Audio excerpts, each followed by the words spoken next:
Στέκεται μέσα στο ναό, 12 ετών. Το σώμα μικρό, η φωνή ήρεμη, τα λόγια όμως βαριά σαν να έρχονται από αλλού.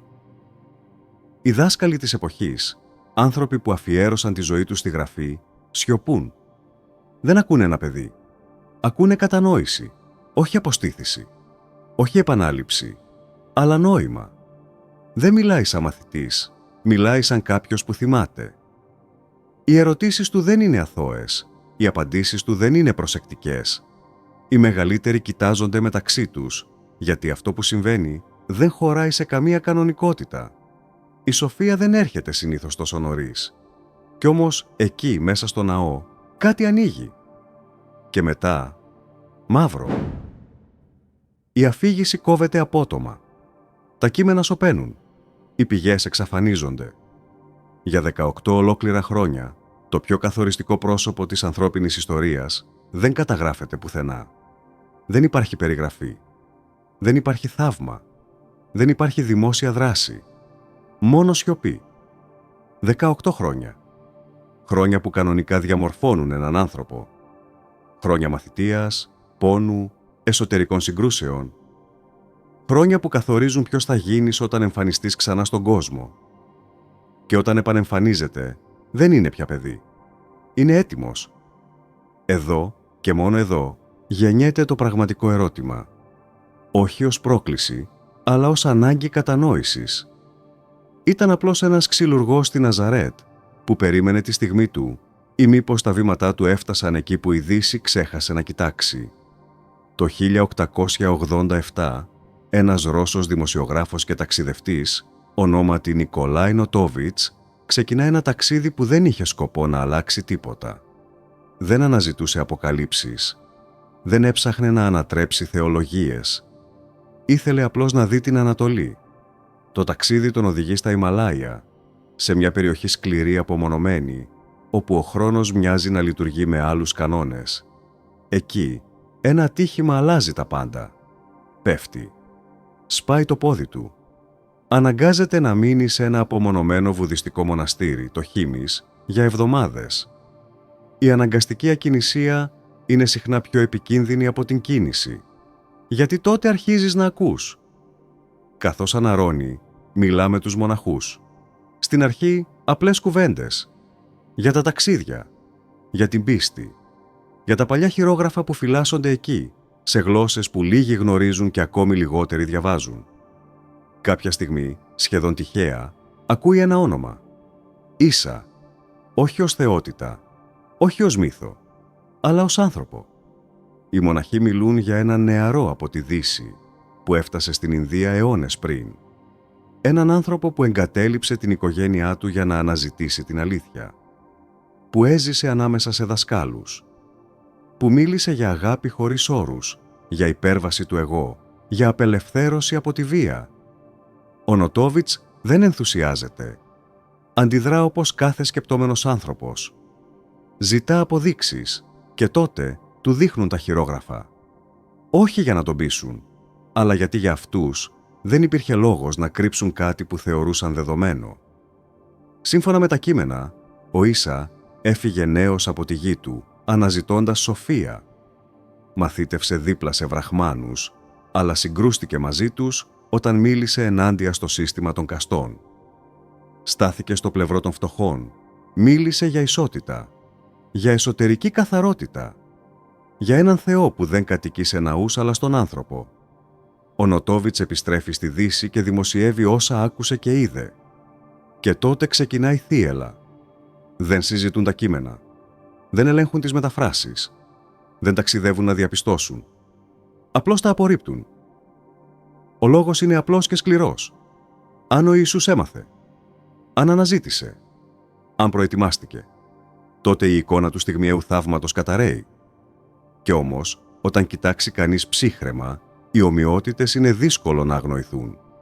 Η αγάπη προς τον εχθρό, η αποδέσμευση από την ύλη, η έμφαση στην εσωτερική μεταμόρφωση και όχι στην εξωτερική τήρηση κανόνων. Στην Ανατολή, αυτά δεν θεωρούνται επαναστατικά. Είναι βασικά. Η ιδέα ότι η φώτιση έρχεται μέσα από πειθαρχία, σιωπή και υπέρβαση του εγώ είναι θεμέλιο. Όχι εξαίρεση. Και τότε γεννιέται μια σκέψη που ενοχλεί, όχι γιατί απειλεί την πίστη, αλλά γιατί την κάνει πιο ανθρώπινη. Τι αν τα λόγια που συγκλώνησαν τον κόσμο δεν γεννήθηκαν ξαφνικά, αλλά ορίμασαν μέσα σε χρόνια σιωπής? Τι αν το φως δεν έπεσε από τον ουρανό, αλλά άναψε αργά, μέσα σε σκοτάδι? Δεν χρειάζεται να δεχτεί κανείς τα χειρόγραφα ως απόλυτη αλήθεια. Αυτό δεν είναι το ζητούμενο.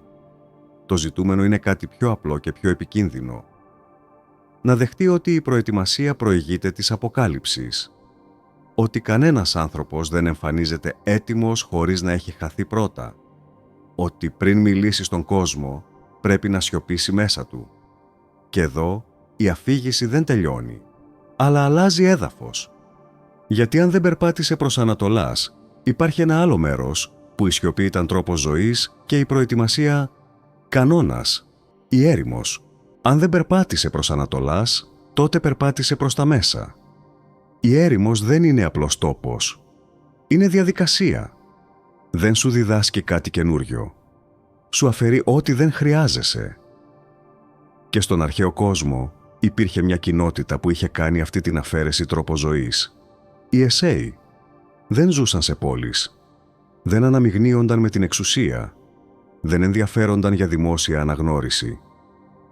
Ζούσαν στις παρυφές του κόσμου, κοντά στην νεκρά θάλασσα, σε έναν τόπο που δεν συγχωρεί αδυναμίες. Το Κουμράν δεν ήταν καταφύγιο. Ήταν φίλτρο. Για να αντέξεις εκεί, έπρεπε πρώτα να αντέξεις τον εαυτό σου. Οι πηγές που τους περιγράφουν συμφωνούν σε κάτι παράξενο. Δεν ήταν απλώς θρησκευόμενοι. Ήταν πειθαρχημένοι. Λευκά ρούχα. Καθημερινές τελετουργικές πλήσεις. Περίοδοι απόλυτης σιωπής. Κοινή ζωή χωρίς ιδιοκτησία. Αποχή από περιττές λέξεις.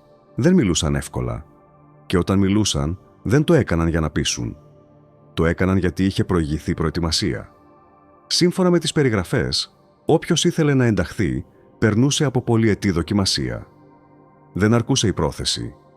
Έπρεπε να αποδείξεις ότι μπορείς να σβήσεις τον θόρυβο μέσα σου. Να μείνεις μόνος με τις σκέψεις σου χωρίς να καταρρεύσεις. Και εδώ εμφανίζεται μια λεπτομέρεια που συχνά περνά απαρατήρητη. Το βάπτισμα. Πριν γίνει σύμβολο δημόσιας μετάνοιας, ήταν τελετουργία καθαρισμού. Όχι μαγική.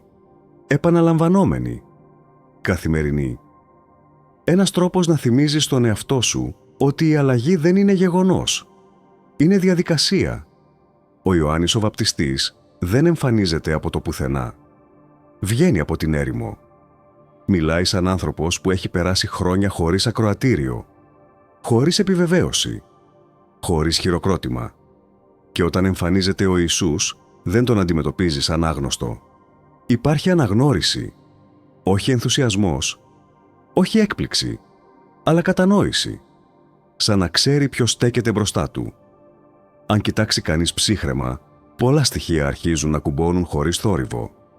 Η έμφαση στην εσωτερική καθαρότητα, η αποστροφή προς την επίδειξη, η χρήση παραβολών αντί για δόγματα, η απομόνωση πριν από τη δημόσια δράση. Ακόμη και τα θαύματα, αν τα απογυμνώσεις από τον μύθο, παρουσιάζονται με έναν παράξενα πειθαρχημένο τρόπο. Δεν γίνονται για επίδειξη. Συχνά γίνονται μακριά από πλήθος. Και σχεδόν πάντα συνοδεύονται από σιωπή. Σαν να υπάρχει ένας κανόνας που δεν γράφτηκε ποτέ. Ό,τι δεν έχει οριμάσει στην έρημο, δεν αντέχει στο φως. Η θεωρία αυτή δεν λέει ότι όλα ήταν αποτέλεσμα τεχνικής. Δεν αφαιρεί το μυστήριο. Το μετακινεί. Τοποθετεί το μυστήριο όχι στο στιγμιαίο γεγονός, αλλά στη μακρά προετοιμασία. Και αυτό είναι πιο δύσκολο να αποδεχτείς. Γιατί αν η δύναμη δεν έρχεται ξαφνικά, τότε σημαίνει ότι μπορείς να τη χάσεις αν δεν είσαι έτοιμος να περάσεις τη διαδικασία. Οι Εσέοι πίστευαν ότι ο κόσμος βρισκόταν σε ηθική παρακμή. Ότι η αλήθεια δεν μπορούσε πια να ακουστεί στον θόρυβο των πόλεων. Έπρεπε να προστατευτεί, να κρυφτεί, να περιμένει. Και ίσως εδώ βρίσκεται το πιο ανησυχητικό σημείο. Τι αν ο Ιησούς δεν ήρθε να ιδρύσει κάτι καινούριο, αλλά να ολοκληρώσει κάτι παλιό? Τι αν η φωνή που συγκλώνησε τα πλήθη ήταν αποτέλεσμα ετών σιωπής και όχι θεαματικής παρέμβασης. Αυτή η εκδοχή δεν συγκρούεται με την πίστη. Συγκρούεται με την υπομονή μας. Γιατί μας λέει ότι δεν υπάρχει σύντομος δρόμος. Ότι πριν μιλήσεις πρέπει να αντέξεις να μη σε ακούει κανείς. Και τότε, σχεδόν σαν ψίθυρος μέσα στην ιστορία, εμφανίζεται μια τρίτη αφήγηση. Όχι τόσο ισχυρή, όχι τόσο τεκμηριωμένη, αλλά επίμονη. Κάπου μακριά από την έρημο και τα Ιμαλάια, υπάρχει ένας θρύλος που επιβιώνει στις παρυφές της επίσημης ιστορίας. Ο Ιωσήφ της Αρημαθέας, λένε, δεν ήταν μόνο μαθητής. Ήταν έμπορος. Και το εμπόριο κασίτερου οδηγούσε σε ένα μέρος που η Ρώμη θεωρούσε άκρη του κόσμου, τη Βρετανία. Ο μύθος μιλά για ένα νεαρό που ταξίδεψε μαζί του.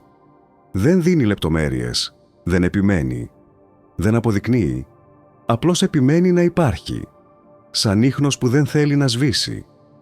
Αν είναι αλήθεια ή όχι, ίσως δεν έχει τόση σημασία, γιατί όλες αυτές οι αφηγήσεις, όσο διαφορετικές κι αν μοιάζουν, συγκλίνουν σε κάτι κοινό. Κανείς δεν τον παρουσιάζει αδρανή, κανείς δεν τον δείχνει να περιμένει άπραγος.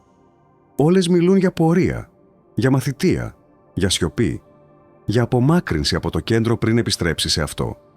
Και εδώ η ιστορία κλείνει τον κύκλο της. Όταν εμφανίζεται ξανά, δεν φωνάζει, δεν επιβάλλεται, δεν ζητά εξουσία, μιλά απλά. Και ακριβώς γι' αυτό τα λόγια του αντέχουν. Ίσως τα 18 χρόνια που λείπουν να μην είναι κενό αλλά προϋπόθεση. Ίσως η ιστορία δεν τα κατέγραψε γιατί δεν ανήκαν στον κόσμο, αλλά στη διαμόρφωση αυτού που θα τον άλλαζε.